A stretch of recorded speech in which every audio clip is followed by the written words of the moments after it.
Hallelujah. परमेश्वर के नाम में आप सबको जय मसीह की।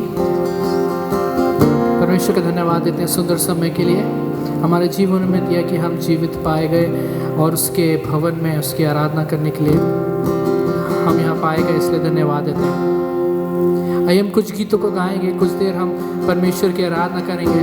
और मैं चाहता हूँ कि जैसे हम आराधना करें अपने आप को परमेश्वर के हाथों में सौंप दें, अपने दिल को परमेश्वर के हाथों में सौंप दें, अपने दिल को खाली कर दें ताकि वो फिर से बढ़ सके। आइए अपनी आंखों को बंद करेंगे।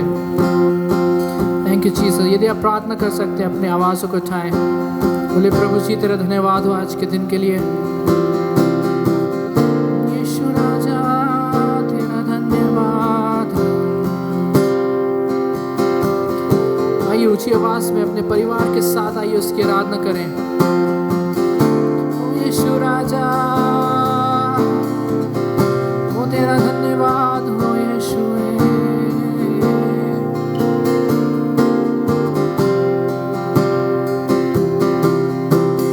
जिस नाम में है जिंदगी वो नाम है यीशु मसीह। सब मिलके जिस नाम में है जिंदगी वो नाम है यीशु मसीह। जिस नाम में है जिंदगी वो नाम है यीशु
सुंदर समय के लिए प्रभु जी।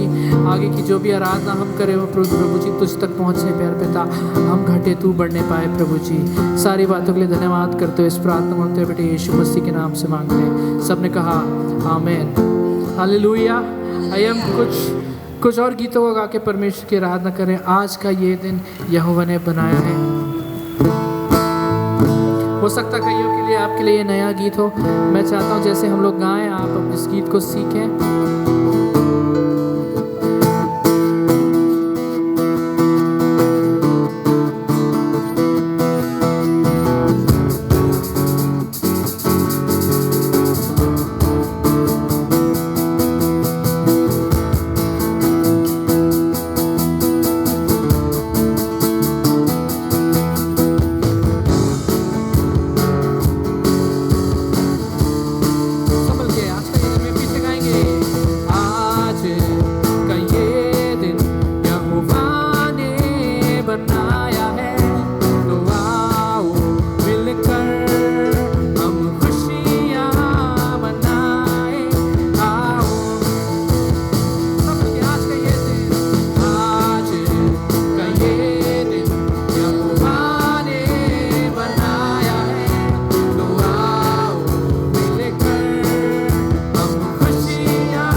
परमेश्वर का धन्यवाद हो क्योंकि उसने हमें एक नया दिन दिखाया। आमेन, आमेन। क्या बोल सकते हैं? आमेन, हालेलुया।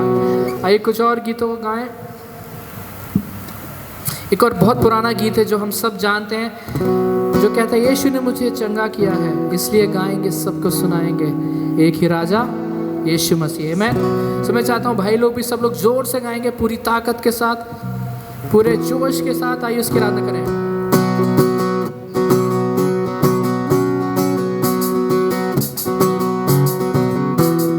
यीशु ने मुझे चंगा किया है, यीशु ने मुझे चंगा किया है। सब मिलके बोलो, यीशु ने मुझे चंगा किया है, यीशु ने मुझे चंगा किया है। यीशु ने मुझे, बोलो यीशु ने मुझे चंगा किया है, यीशु ने मुझे चंगा किया है, यीशु ने मुझे चंगा किया है, यीशु ने मुझे चंगा किया है। इसलिए गाएंगे, सबको सुनाएंगे, एक ही राजा यीशु मसीह है।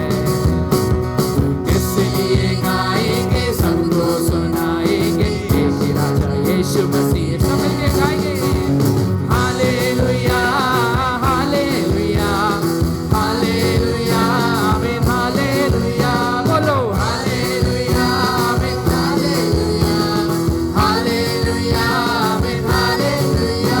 बोलो हालेलुया, आमीन, hallelujah, hallelujah, hallelujah, hallelujah, hallelujah, hallelujah, आमीन, हालेलुया। यीशु ने मुझे जीवन दिया है, यीशु ने मुझे जीवन दिया है, यीशु ने मुझे जीवन दिया है, यीशु ने मुझे जीवन दिया है। इसलिए गाएंगे, इसलिए गाएंगे, सबको सुनाएंगे, एक ही राजा यीशु मसीह है। इसलिए गाएंगे, सबको सुनाएंगे, एक ही राजा यीशु मसीह है। बोलो हालेलुया, हालेलुया, हालेलुया, आमीन, hallelujah, hallelujah, hallelujah, hallelujah, hallelujah, hallelujah, आमीन, हालेलुया, हालेलुया, आमीन, हालेलुया। फिर से हालेलुया, हालेलुया, हालेलुया, हालेलुया, आमीन, हालेलुया। यीशु ने मुझे आनंद दिया है, यीशु ने मुझे आनंद दिया है। सब मिलके बोलो, यीशु ने मुझे आनंद दिया है, यीशु ने मुझे आनंद दिया है।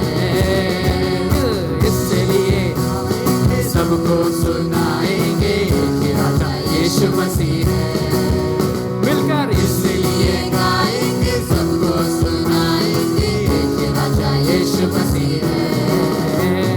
हालेलुया, हालेलुया, हालेलुया, आमीन, हालेलुया, हालेलुया, आमीन, हालेलुया, हालेलुया, आमीन, हालेलुया। बोलो हालेलुया, हालेलुया, हालेलुया, आमीन, हालेलुया, हालेलुया, आमीन, हालेलुया, हालेलुया, आमीन, हालेलुया।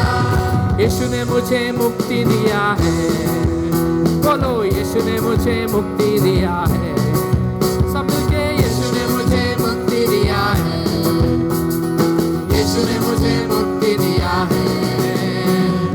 इसलिए गाएंगे, सबको सुनाएंगे, एक ही राजा यीशु मसीह है। बोलो इसलिए गाएंगे, सबको सुनाएंगे, एक ही राजा यीशु मसीह है। बोलो हालेलुया, आमीन, हालेलुया, हालेलुया, आमीन, हालेलुया, हालेलुया, आमीन, हालेलुया, हालेलुया, आमीन, हालेलुया, हालेलुया, आमीन, हालेलुया,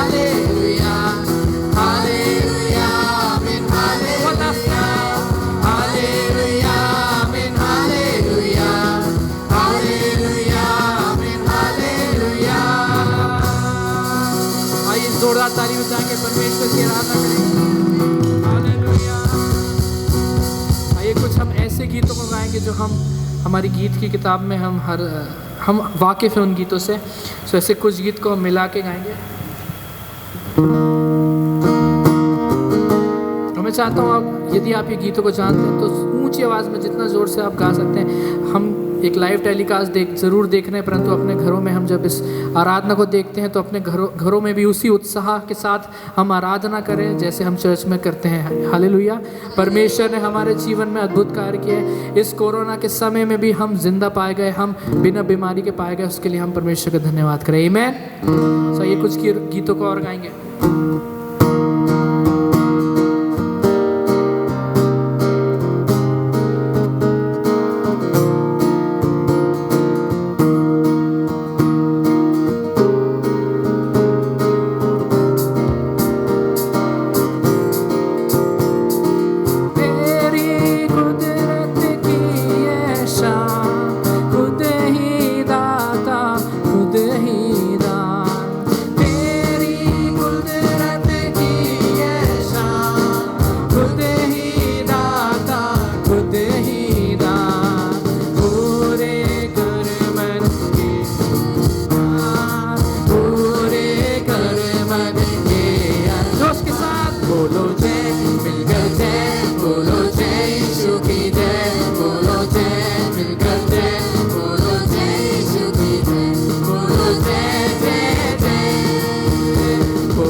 अपनी आँख को हम बंद करें, आइए हम आराधना में जाएं। आइए कुछ समय परमेश्वर के चरणों में अपने हृदय को खोल के रख दें। हालेलुया,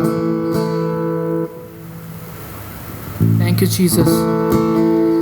प्यारे पिता परमेश्वर, हम तेरे चरणों में आते हैं प्रभु जी। जैसे हम अपनी आराधना को समाप्त करते हैं प्रभु जी, हम अंतिम समर्पण तेरे सामने करते हैं प्यारे पिता। हम प्रार्थना करते हैं ऐसे सारे लोगों के लिए जिनके हृदय टूटे हुए हैं प्यारे पिता परमेश्वर। थैंक यू लॉर्ड, तू प्रेमी प्रभु है प्यारे पिता परमेश्वर। तू कभी नहीं छोड़ता, कभी नहीं त्यागता प्यारे पिता परमेश्वर। यदि किसी परिवार में प्रभु जी समस्या है, वो यीशु के नाम से दूर होने पाए आज की सुबह में।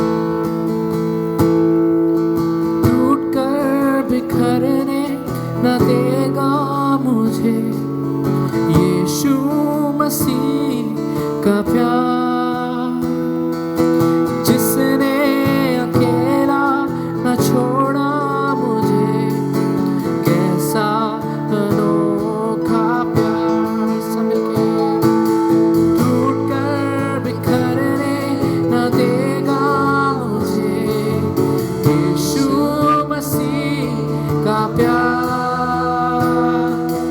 जिसने अकेला न छोड़ा मुझे, कैसा अनोखा प्यार। माँ की तरह मुझे थामेगा वो, गिरने न देगा मुझे, मेरे आँखों के आंसू को पोंछेगा वो, बाहों में लेगा मुझे। माँ की तरह मुझे थामेगा वो, गिरने न देगा मुझे, मेरे आँखों के आंसू को पोंछेगा वो, बाहों में लेगा मुझे।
परमेश्वर तेरा धन्यवाद हो प्रभु जी। हम विश्वास करते हैं जो भी हमने आराधना करी वो तुझ तक पहुँची प्रभु जी।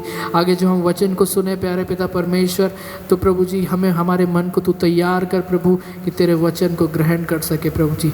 सब एक लोगों के लिए प्रभु जी, हर एक परिवार के लिए नाम बनाम हम प्रार्थना करते हैं प्रभु जी। तू प्रभु जी उपाय कर, तू प्रभु जी संभाल प्यारे पिता परमेश्वर। हमारे इस शहर के लिए हम प्रार्थना करते हैं प्यारे पिता, हमें इस शहर में प्रभु जी बढ़ते संक्रमण को तू रोक। अभी तक तूने संभाला, तेरा धन्यवाद, आगे भी संभालेगा, तेरा धन्यवाद करते हैं प्रभु जी। सारी बातों के लिए धन्यवाद करते हुए इस प्रार्थना को हम तेरे बेटे यीशु मसीह के नाम से मांगते हैं, सुनो कबूल कर, आमीन।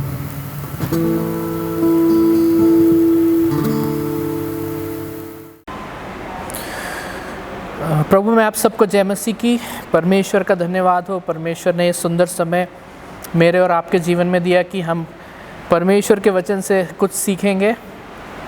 और आइए इससे पहले हम अपने वचन में जाएं, मैं चाहता हूँ आइए हम अपने सिरों को प्रार्थना में झुकाएं और अपने आप को पूरी तरीके से समर्पित करें परमेश्वर की ओर, ताकि जो भी वचन आज बोया जाए वो हमारे हृदयों में काम करने वाला हो।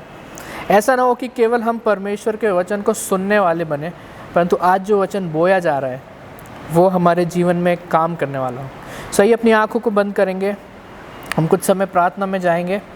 मेरे पिता परमेश्वर तेरा धन्यवाद करते हैं प्रभु जी इस सुंदर समय के लिए। एक बार फिर से तूने हम सबको ये मौका दिया कि प्रभु हम इस माध्यम के द्वारा हम तेरे वचन को सुन सकते हैं। प्यारे पिता, हमने जो आराधना करी हम विश्वास करते हैं प्रभु वो तुझ तक पहुंची है। प्यारे पिता परमेश्वर, जितनों ने आराधना सुनी, जितने ये वचन सुनने जाएंगे प्यारे पिता, मैं सबको तेरे हाथों में सौंपता हूँ प्रभु जी। वचन प्रभु जी 100 गुना फल लेके आने वाला हो सके प्रभु जी। मैं अपने आप को तेरे हाथों में सौंपता हूँ प्यारे पिता परमेश्वर कि तू प्रभु जी मेरी मदद कर प्रभु, मैं नहीं परंतु तेरी पवित्र आत्मा प्रभु जी मेरे द्वारा बात करे। आगे के सारे वचन को तेरे हाथों में सौंपते हैं। इस प्रार्थना को हम तेरे बेटे यीशु मसीह के नाम से मांगते हैं, आमीन, हालेलुया। Thank you Jesus. परमेश्वर का धन्यवाद हो। आज का जो मैसेज है ये एक यूथ मीटिंग है, जवानों की सभा है। और मैं चाहता हूँ कि परमेश्वर के वचनों से कुछ ऐसी बातें आपके सामने रखूँ जो विशेषकर जवानों के लिए है और जो विशेषकर जवानों को एक आह्वान देती है। कई ऐसे सवाल होते हैं जो जवान अवस्था, युवा अवस्था में हमारे हृदयों में होते हैं। कई ऐसे सवाल होते हैं जो युवा अवस्था में हम ना किसी माता पिता से शेयर कर सकते हैं, ना किसी दोस्त से बता सकते हैं, और कहीं ना कहीं हम अंदर घुटते होते हैं। और मसीह होने के नाते वो सवाल हमारे जीवन में एक महत्वपूर्ण भूमिका निभाते हैं। सो आइए कुछ ऐसी बातों को हम देखेंगे। उसके पहले मैं आपसे कहना चाहता हूँ कि सबसे पहले मेरा ये पॉइंट रहेगा कि आज के वचन के द्वारा जो मैं आपसे बोलूँगा और मेरा जो टॉपिक, जो विषय है वो है बुलाहट। बुलाहट मतलब कॉलिंग। मैं जानता हूँ हम सब मसीह परिवार में जन्मे हुए हैं। शायद हमारा सरनेम डेविड, जॉन, जोसेफ या अन्य क्रिश्चियन सरनेम होगा, परंतु आज मेरा सवाल हम सबसे ये है, आज जो विषय में हम लोग बात करेंगे वो है बुलाहट। क्या मेरी बुलाहट है एज ए मसीह, एज ए क्रिश्चियन या विश्वासी होने के तौर पे मेरी बुलाहट क्या है? मैं बताना चाहता हूँ प्रियो, परमेश्वर ने हमें सिर्फ इसलिए नहीं बुलाया है कि हम हर संडे चर्च आएँ, हम हर संडे यहाँ समय बिताएं और घर चले जाएं और अपने जीवन के अंत में मृत्यु को पा लें, परंतु परमेश्वर का एक मकसद, एक बुलाहट हर एक विश्वासी के लिए है।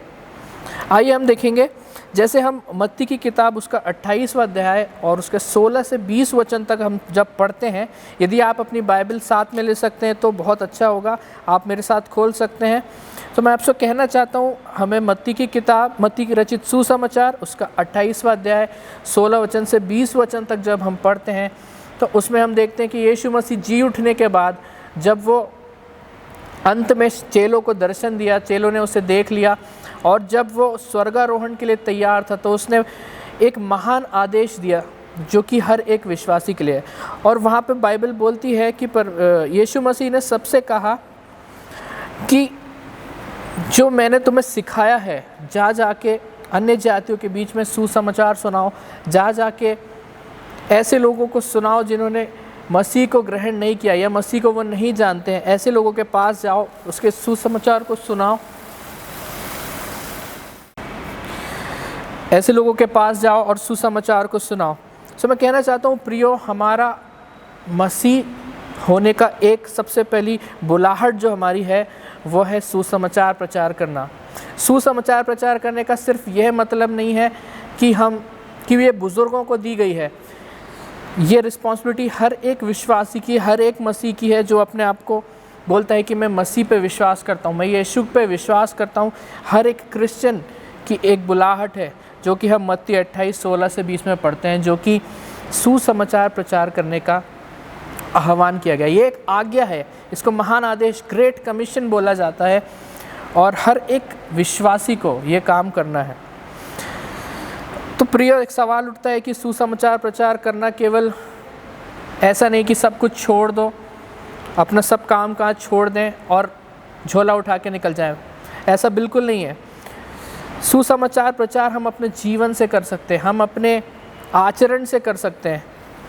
सुसमाचार प्रचार का कार्य केवल बुजुर्गों के लिए नहीं है। मैं बताना चाहता हूँ सबसे ज़्यादा सुसमाचार प्रचार जवानों को करना चाहिए, और इसका ये मतलब बिल्कुल नहीं है कि हम अपने काम को छोड़ दें। परमेश्वर आपको जहाँ है वहाँ इस्तेमाल कर सकता है। परमेश्वर आपको अपने वर्क प्लेस, आपके कार्य करने की जगह पे, आपके स्कूल में, आपके कॉलेज में, आपके ऑफिसेज में प्रभु आपको इस्तेमाल कर सकता है कि उसके सुसमाचार का प्रचार किया जाए। और ऐसा नहीं है कि हमें किसी को पकड़ के बोलना है कि नहीं यीशु मसीह ये है वो है। सबसे पहले लोग हमें देखेंगे, हमारे जीवन को देखेंगे, हमारे आचरण को देखेंगे कि कैसा है। यदि हम एक अलगाव का जीवन जी रहे हैं, यदि हम एक ऐसा जीवन जी रहे हैं जो अन्य जातियों से अलग है, तो आप भले ही कुछ बोलेंगे भी ना, अगर कोई अपने मुंह से एक शब्द भी यीशु मसीह के बारे में ना बोले, कई बार देखे जाने पर अलग एक ग्लोरी, एक परमेश्वर का तेज आपके ऊपर दिखता है जो कि आपको अलग करता है।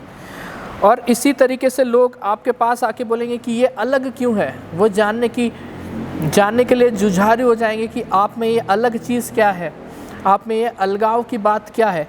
और प्यारे दोस्तों, वही समय हमारा जो रहेगा वो हमें यीशु मसीह के बारे में बताने का है। तो सवाल सबसे पहले ये उठता है, ये सब चीज़ हम तब कर सकते हैं जब हम ये चीज़ को जान लें कि यीशु मसीह कौन है। हम इस चीज़ को जान लें। मैं उस यीशु मसीह की बात नहीं कर रहा हूँ जिसको हम बचपन से सुनते आ रहे हैं, हमारे माँ बाप ने, हमारे माता पिता ने, हमारे बड़े बुज़ुर्गों ने सिखाया है। चर्च में जाना अच्छी बात है, संडे स्कूल में काफ़ी बातों को सीखें, परंतु मैं उस यीशु मसीह की बात कर रहा हूँ जो कि उद्धार करता है। और उद्धार करता यीशु मसीह का जब तक हमारे साथ एक पर्सनल एनकाउंटर नहीं होगा, जब तक उस यीशु मसीह का हमारे साथ व्यक्तिगत आमना सामना नहीं होगा, तब हम नहीं पहचान सकते कि यीशु मसीह एक उद्धार करता है, ये जीवित है। क्योंकि एक बच्चे को आप जो सिखाएंगे, जो फॉलो करना सिखाएंगे, जिसके पीछे चलना सिखाएंगे, वो सत्य, उसको उसमें सत्य नज़र आएगा। हम अगर अपनी बात ना करें, हम अन्य जातियों की बात करें, छोटे बच्चे को किसी भी निर्जीव वस्तु के सामने आराधना करना बताया जाएगा तो उसमें उसके प्रति एक सच्चाई आएगी कि हाँ यही सच है। और शायद हम क्रिश्चियन सरनेम लेके अपने परिवारों में पैदा हुए हैं इसलिए हम क्रिश्चियन नहीं हुए, या इसलिए हम मसीही नहीं कहलाते। हर एक व्यक्ति को एक पर्सनल रिलेशनशिप, एक पर्सनल एनकाउंटर या एक व्यक्तिगत सामना होना बहुत ज़रूरी है। बिना उसके आप मसीह को नहीं जान सकते। और जब हम मसीह को जान लेंगे तो हमारे अंदर बातें क्लियर होने लगेंगी, हमारे अंदर बातें स्पष्ट होने लगेंगी कि हमें मसीह ने क्यों बुलाया। अगर जवानों के विषय में बात करूं तो बाइबल हमें जवानों के विषय में बहुत सारी बातें बताती है। अगर आप कहीं पे भी उठा के देख लें, जवानों के लिए बाइबल का एक क्या बताएं, बाइबल में जवानों को बहुत आयत से बुलाया गया है कि जितने भी महान लीडर्स हुए हैं, जितने भी महान अगुवे हुए हैं, महान जो भविष्यवक्ता हुए हैं, वो जवान चुने गए हैं। यदि सबसे पहले हम लोग बात करते हैं, सबसे कॉमन एग्जाम्पल जो हमारे बीच में है वो है दाऊद का, डेविड का। डेविड कौन था? हम सब जानते हैं, बचपन से हम सुनते आ रहे हैं, दाऊद ने गोलियत को मारा था, दाऊद एक राजा था, दाऊद ने भजन संहिता लिखा, बहुत अच्छी बात है। परंतु उस चीज़ को आज मैं आपके साथ एक बारीकी से शेयर करना चाहता हूँ कि डेविड कौन था। दाऊद एक एक लड़का था जिसको शायद नकारा गया था अपने जीवन में। जब हम पढ़ते हैं पहला फर्स्ट सैमुएल की किताब में, तो हम देखते हैं शमूएल जब इज़राइल राजा को मांग रही थी, जब इज़राइल बोल रही थी कि हमें एक राजा चाहिए, और शाऊल से वो परेशान हो चुके थे, तब यहोवा ने शमूएल को कहा था कि जाओ और एक राजा चुनो, उसका अभिषेक करो। और यिशै के घराने में जब शमूएल पहुंचता है और वो देखता है कि किसको करूं, किसका अभिषेक करूं, तो जो बाइबल बताती है जो दाऊद के भाई थे वो बलवान थे, उनके पास अच्छा हाइट था, उनके पास अच्छी शक्ति थी, उनका दिखना दिखाना एक शक्तिशाली पुरुष जैसा था। परंतु वहाँ हम देखते हैं कि शमूएल ने ये सब चीज़ों पे ध्यान नहीं दिया, और उसने उसके पिता से, दाऊद के पिता से पूछा कि इनके अलावा और कोई भी है क्या, इनके अलावा और कोई भी है।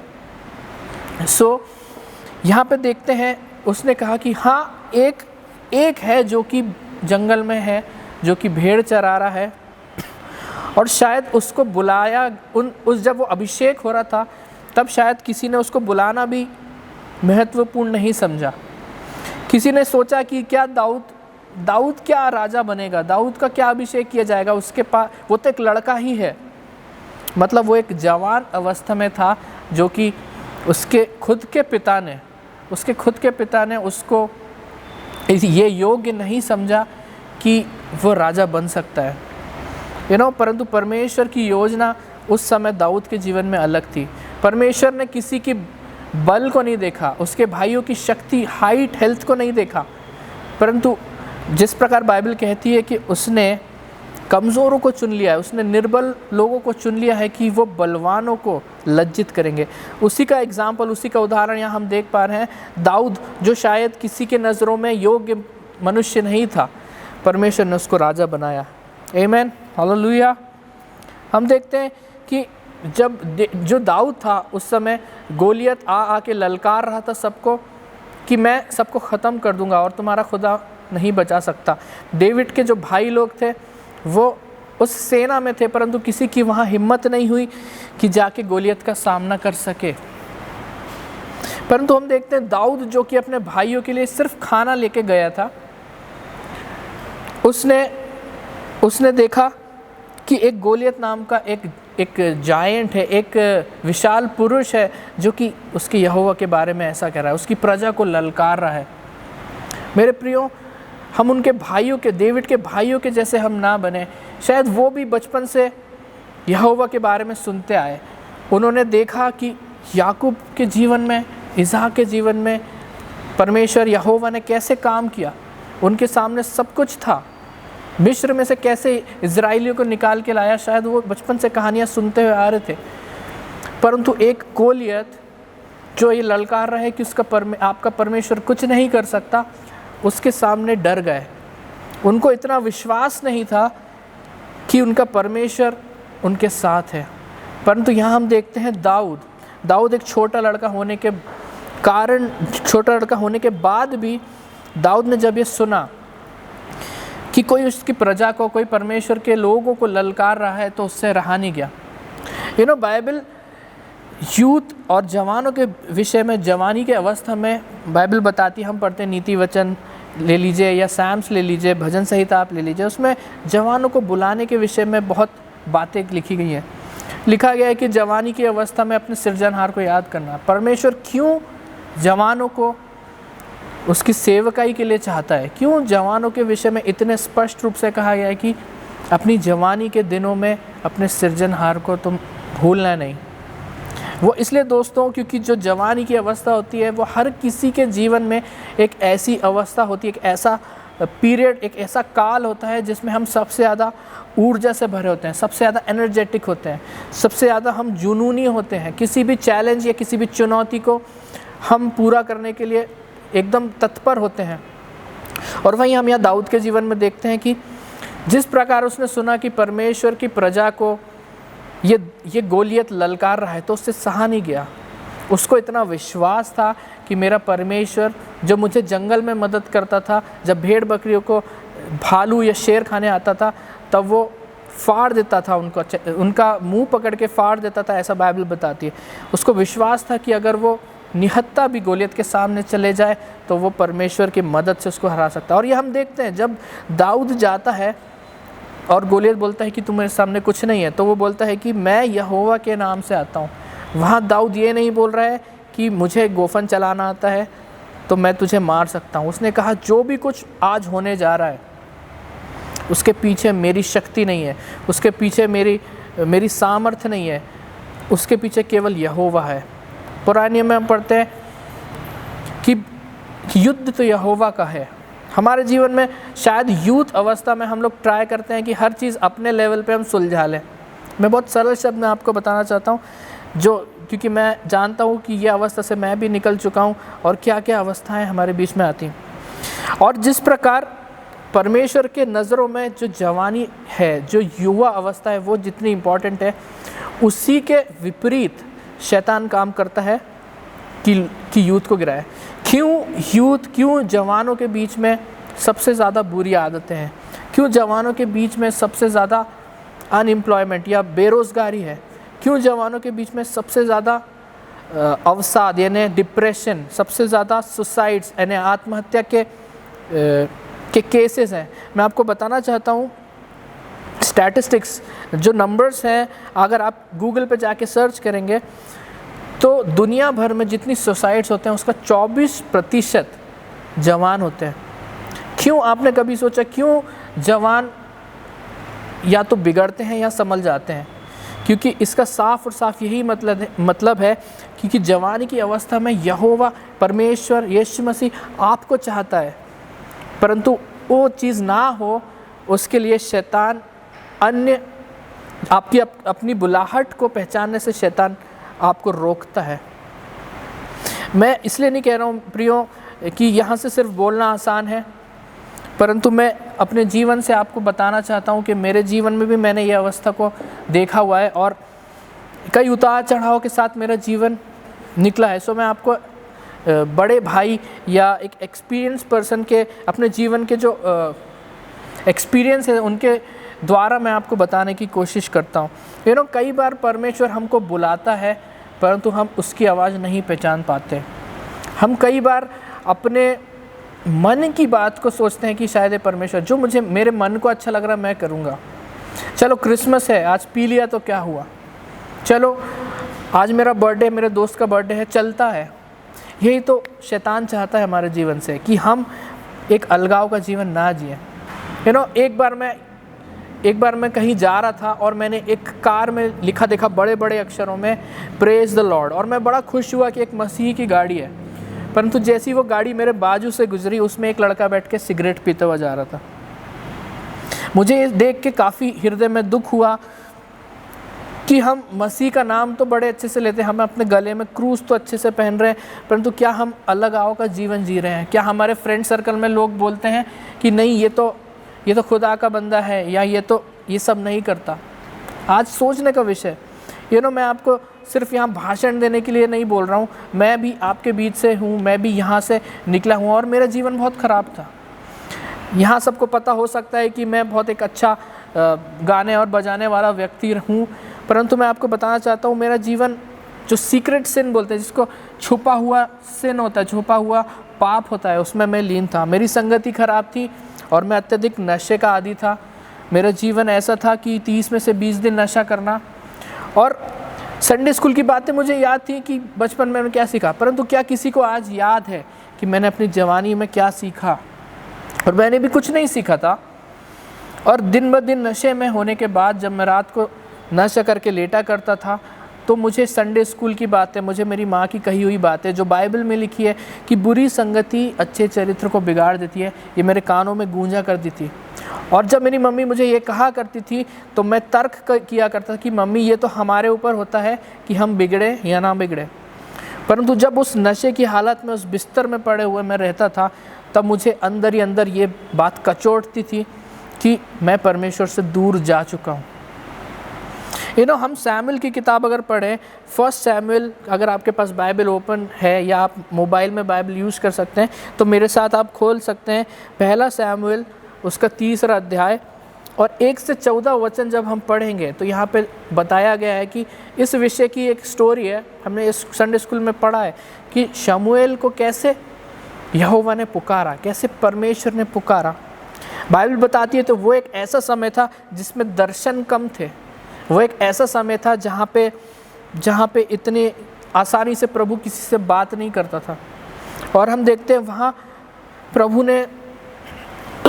प्रभु ने 3 बार पुकारा शमूएल शमूएल, और 3 बार शमूएल एली के पास जाता है। सो यहाँ एक सवाल उठता है कि 3 बार बुलाए जाने पे वो तीनों बार एली के पास क्यों गया? क्या आपने कभी इस बात को सोचा है? क्या आपने कभी इस बात पे गौर किया है कि 3 बार कोई गलत कैसे चला गया? इसका एक ही मतलब निकलता है कि कहीं ना कहीं वो आवाज़ जो परमेश्वर उसको बुला रहा था वो उसको फेमिलियर लगी, या उसको ऐसा लगा कि वो सुनी हुई है, या उसको एली के जैसी आवाज़ लगी और वो 3 बार गलत गया। 7वां वचन अगर हम पढ़ते हैं पहला सैमुएल 3 और उसका 7, उसमें लिखा है कि उस समय तक शमूएल यहोवा को नहीं पहचानता था। वो पहचानता ही नहीं था कि ये खुदा की आवाज़ है, वो पहचानता ही नहीं था कि ये प्रभु उसको बुला रहा है। और यही प्रॉब्लम जवानों के विषय में होता है, अपनी बुलाहट नहीं पहचान पाते हैं। हो सकता है बचपन से शमूएल के जैसे परमेश्वर आपको बुला रहा हो, मसीह होने के नाते बचपन से शायद आपको प्रभु कुछ बताने की कोशिश कर रहा हो कि मेरे बेटे मेरे बेटी तेरे लिए मैंने ये रखा है, परंतु हम अपनी गट फीलिंग या अपने मन की विचार या हम परमेश्वर की आवाज़ हमें सांसारिक आवाज़ जैसी लगती है, हमें एली की आवाज़ लगती है कि हम परमेश्वर को हाँ बोलने के बजाय हम सांसारिक बातों में अपना ध्यान ज़्यादा लगाते हैं। मैं ये नहीं बोल रहा हूँ कि आपको कट के रहना है, मैं ये नहीं बोल रहा हूँ कि आप बिल्कुल अपने कमरे में बंद हो जाएं या आप किसी से मिले जुले नहीं। मैं आपको सिर्फ इतना कह रहा हूँ, संसार में रहने के बाद भी संसार हमारे अंदर नहीं आना चाहिए। बाइबल स्पष्ट रूप से कहती है कि हमारा जो शरीर है वो पवित्र आत्मा का मंदिर है और पवित्र आत्मा केवल पवित्र जगह पे ही रह सकती है। हम समझौता का जीवन नहीं जी सकते कि आज कुछ स्पेशल ओकेजन है तो आज हम मसीह जीवन या अपने जो प्रतिज्ञाएं हैं प्रभु के साथ उससे समझौता कर लें। आज कुछ अवसर है जिसके में चलता है वाला हमको जो हमारा एटीट्यूड है वो हमको छोड़ना पड़ेगा। यदि हम सच में मसीह को पहचान के, यदि हम सच में चाहते हैं कि खुदा के लिए कुछ करें, तो आज हमें ये ज़रूरत है कि हम अपनी बुलाहट को पहचानें। सबसे पहले हम जाने कि यीशु मसीह कौन है। आज अपने घरों में आप प्रार्थना करें, अगर ज़री सी भी आपकी इच्छा है कि मैं प्रभु को खोजूं कि वास्तव में यीशु मसीह मुझसे क्या चाहता है। आप चर्च जाते हैं, आप अन्य काम करते हैं, बहुत अच्छी बात है, ये करना भी है हमें, परंतु क्या हमारा यीशु मसीह के साथ एक परस्पर संबंध है?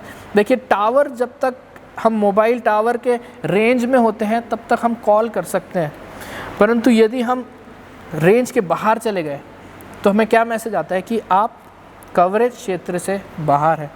मतलब जो 2 वे कम्युनिकेशन होना चाहिए, जो दोनों तरफ से बातचीत होना चाहिए, वो नहीं होती। मेरे प्रियो, मसीह के साथ हमारा रिश्ता ऐसे ही है। सिर्फ ऐसा नहीं कि हम आके बोल रहे हैं और हम उससे कुछ सुन नहीं रहे हैं। देखिए, जितना हम टावर के नज़दीक रहेंगे उतना स्ट्रॉन्ग हमारा सिग्नल होगा। वैसे ही मसीह के साथ भी है, जितना हम उसके निकटता में रहेंगे, जितना हम उसे खोजेंगे, उतना वो अपने आप को हमें दिखाएगा, उतना रिवील करेगा, उतना प्रकाशित करेगा। आज मैं जितने जवान मुझे सुन रहे हैं, जितने मसीह को जानने वाले लोग मुझे आज सुन रहे हैं, मैं आपसे ये विनती करना चाहता हूँ कि आज अपने मन में एक सवाल को पूछे। एक सवाल था जिसने मेरे जीवन को बदला था। आज मैं वही सवाल आपके सामने रख के मेरे मैसेज को मैं ख़त्म करना चाहूँगा। मेरा जीवन जिस प्रकार एक नशे का जीवन था, ऐसी किसी यूथ की मीटिंग में मैं गया हुआ था जहाँ पे 5 या 6 लोग थे।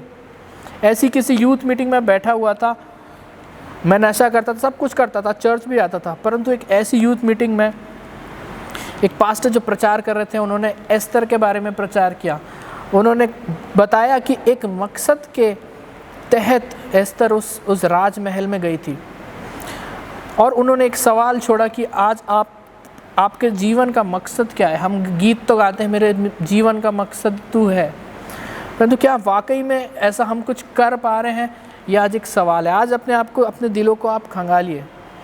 आप अपने मन में एक सवाल पूछिए कि प्रभु के निकट में कितना हूँ? क्या मैं पाखंड का जीवन जी रहा हूँ? क्या मैं सिर्फ नाम का मसीही जीवन जी रहा हूँ? क्या वाकई में मेरे कार्य, वाकई में मेरा उठना बैठना, मेरे दोस्त मसीह के जो बाइबल में बताएगी उसके अनुरूप है? कई आपको टफ डिसीजंस लेने होंगे, कई आपको कठोर निर्णय लेने होंगे अगर आप मसीह को चाहते हैं। मैंने जब चाहा कि वो सवाल मेरे जीवन में अटक गया कि आपके जीवन का मकसद क्या है, और मैंने इस बात को खोजना चालू किया। मैंने खोजना चालू किया कि मैं आज तक जीवित क्यों हूँ। मैंने इतना नशा कर चुका था कि मुझे 3 बार लिवर में सूजन आ चुकी थी, मेरे खांसने पे खून निकला करता था, और मैं मरने की सिचुएशन में, मरने की परिस्थिति में था। और मैंने परमेश्वर से उस दिन बोला, वाकई में दिल की गहराई से मैंने उसे खोजा, और मैंने सिर्फ एक प्रार्थना की कि प्रभु मैं तुझे खोजना चाहता हूँ, मेरे जीवन का मकसद तू मुझे बता। और मैं देखता हूँ धीरे धीरे जब मैंने बाइबल को खोला, मैंने छोटे छोटे वचन पढ़ना चालू किए, तो परमेश्वर के वचन ने मुझसे बात किया। परमेश्वर के वचन ने मेरे सवालों के जवाब दिया। और लंबी कहानी को छोटा करते हुए मैं आपको बताना चाहता हूँ कि कुछ समय के बाद परमेश्वर ने मुझे इन सब चीज़ों से दूर कर दिया। मेरे ऐसे सारे दोस्त जो मैं समझता था मेरे जीवन में मेरे साथ रहेंगे, उन्होंने मेरा साथ छोड़ दिया, और मुझे उनका साथ छोड़ना भी पड़ा, क्योंकि हम 2 नाव पे पैर रख के नहीं जी सकते। मैं सोचता था कि मैंने अगर दोस्तों को छोड़ दिया तो मेरा साथ कौन देगा। मैं सोचता था कि अगर मेरे दोस्त चले गए, बचपन की दोस्ती है, छूट जाएगी तो कैसे चलेगा। परंतु मैं आपको बताना चाहता हूँ, यदि आपने वो एक डिसीजन, वो एक निर्णय अपने जीवन में ले लिया मसीह के पीछे चलने का, तो सारी चीज़ प्रभु आपके लिए करेगा। मुझे नए दोस्त मिले, मुझे नई संगति मिली, जहाँ पे मेरा स्पिरिचुअल, मेरा आत्मिक उन्नति हुआ।